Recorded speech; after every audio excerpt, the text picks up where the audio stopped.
el contexto de la obra. Hay varios tipos de contexto. Eso es lo primero que ustedes tienen que saber. Hay lo que llamamos desde la teoría del discurso los contextos paralingüísticos o paradiscursivos. Que es, por ejemplo, cuando yo hago así con la mano, eso es un contexto paradiscursivo, porque no forma parte de mi discurso, pero de algún modo incide en él.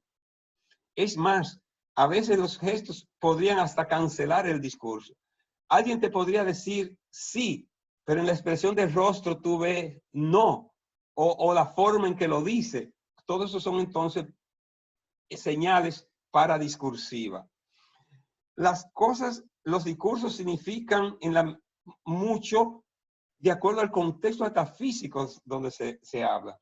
No es lo mismo hablar en el Congreso Nacional, hablar en un aula, hablar en tu casa. Todo eso, el mismo discurso puede tener connotaciones muy distintas dependiendo del contexto físico-espacial donde se produce.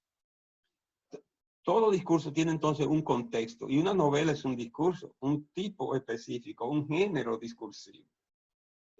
Y tiene un contexto amplio, por eso se habla del contexto histórico, el contexto geográfico, el contexto físico, el contexto mnemotécnico. A mí me interesa ver en todo ese contexto, el contexto cultural.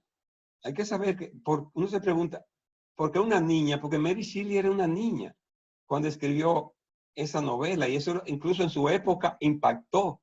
¿Cómo esa niña? Y entonces mujer, en su época, las mujeres ni siquiera se le publicaba.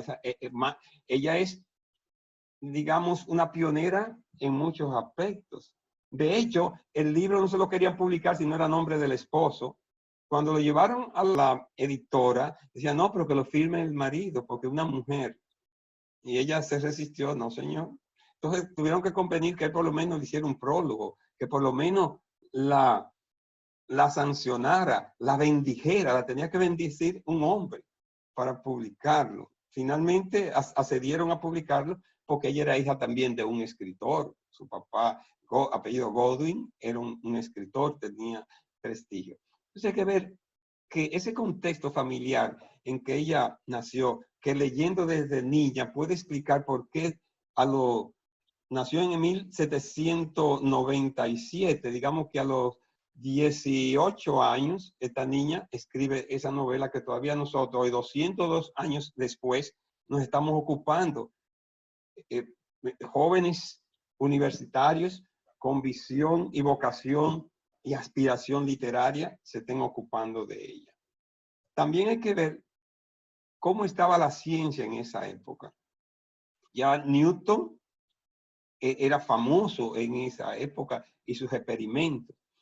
El doctor Darwin, no Charlie, ¿no? El abuelo de de Darwin, era médico, pero también era aficionado a la pseudociencia y él hacía experimentos con estaño, cobre, etcétera, tratando de producir oro.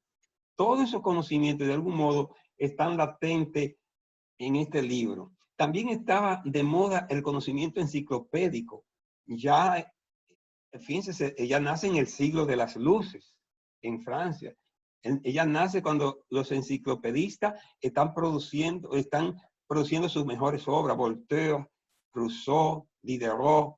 Todo ese conocimiento ya estaba en boga desde que ella era una niña. Y ella se nota en la obra que ella tiene acceso. O sea, era una niña muy culta. Y eso da una lección. Eso de que me voy a inspirar, los analfabetos no se inspiran. Si se inspiran, entonces no pueden producir. No pueden entonces plasmar esa inspiración, esas imágenes en texto. Aunque le hubiese llegado a una persona analfabeta esas imágenes, no iba a poder convertirla en un discurso estético como hizo ella. Entonces, si ustedes quieren ser buenos escritores, tienen que seguir ese ejemplo, leer, reforzar esa cultura de lectura, ese enciclopedismo. Entonces, fíjense, ese ambiente. También estaba de moda las exploraciones. No sé si han oído mencionar a Alexander Humboldt. No fíjense que conocemos a Wilhelm, nosotros conocemos mucho a Wilhelm Humboldt porque era lingüista, le gustaba las humanidades, pero su hermano, 2 años menor que él, era un explorador.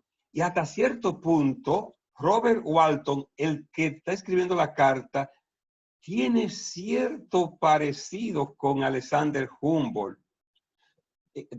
Yo no he encontrado datos que me confirmen si ella tomó como modelo a Alexander Humboldt para crear su personaje de Robert Walton, pero es muy posible que sí, porque hay un fuerte paralelismo. Todo ese ambiente, entonces, digamos, externo a la obra, podríamos llamarle el contexto social, científico y conocitivo de la época. Y solamente una persona como ella, que desde niña, ya a los 5 años estaba alfabetizada, estaba leyendo.